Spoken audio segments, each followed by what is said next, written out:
علامت کبرا یعنی بڑی علامتیں اور ان کے ظہور پذیر ہونے کے دور کو فتنوں کا دور کہا جاتا ہے، اور احادیث کی کتابوں میں بھی یہ باب الفتن میں بیان ہے۔ مسلمانوں اور یورپ میں دو مشہور پیشن گوئیاں کرنے والی شخصیات گزری ہیں، یورپ میں نیسٹراڈیمس اور برصغیر میں شاہ نعمت اللہ ولی۔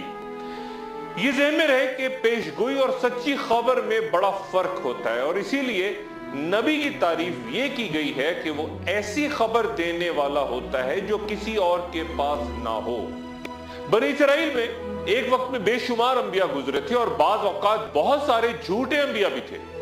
اور اس وقت عموماً ان کی سچائی کا واحد امتحان وہ خبر ہوا کرتی تھی جو کسی ایک سچے بندے کو دی جاتی تھی۔ اسی دور میں جب حضرت دانیال علیہ السلام کو بخت نصر کے زمانے میں بابل کے بادشاہ بلتحسار نے خواب دیکھا اور بیان کیا کہ میں اس شخص کو سچا تسلیم کروں گا جو مجھے میرے خواب کے بارے میں بتائے گا،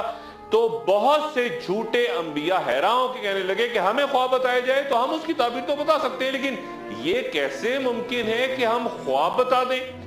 تب بادشاہ کو بتایا گیا کہ بنی اسرائیل میں تمہارا خواب بتانے والا بھی ایک شخص موجود ہے، خواب بتانے والا،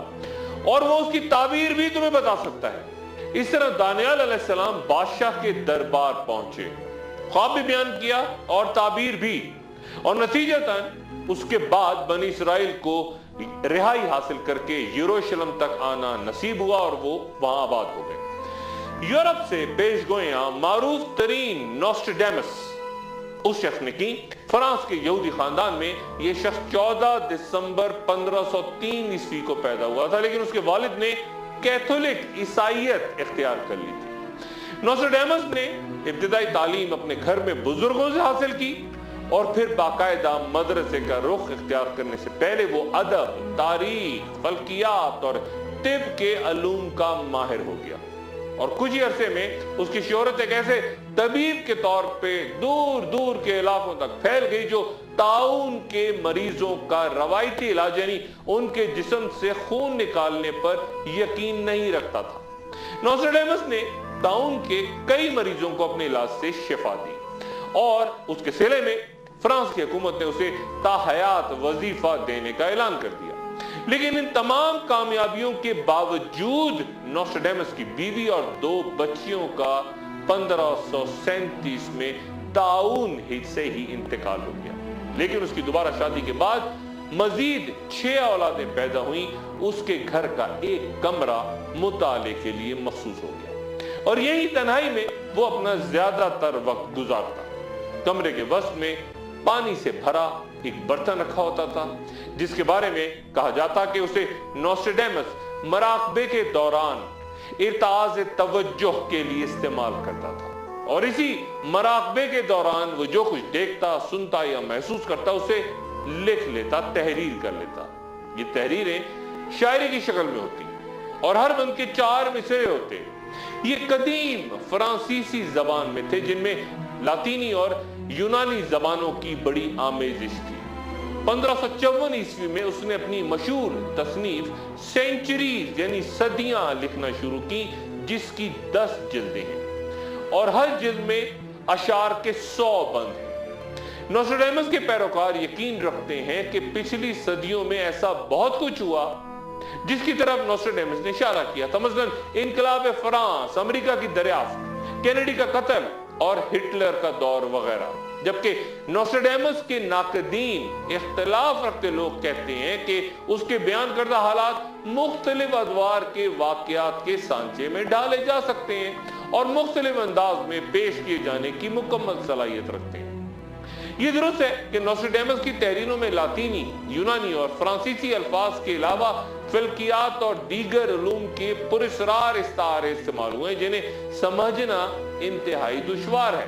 اور اگر کسی نے اس کی زندگی پر 80 کی دہائی میں بننے والی فلم دی مین ہو سا ٹمارو دیکھی تو وہ میری اس بات سے اتفاق کرے گا کہ بیشتر پیشگوئیاں اس کی غلط ثابت ہوئی۔ مثلا 1985 میں اس نے خروج دجال کا دعویٰ کیا تھا، اور آپ اگر کسی مغربی ملک کے بک سٹور جا کے نوسٹریڈیمس کی کتابیں تلاش کریں تو وہ آپ کو مذہب کے سیکشن میں نہیں بلکہ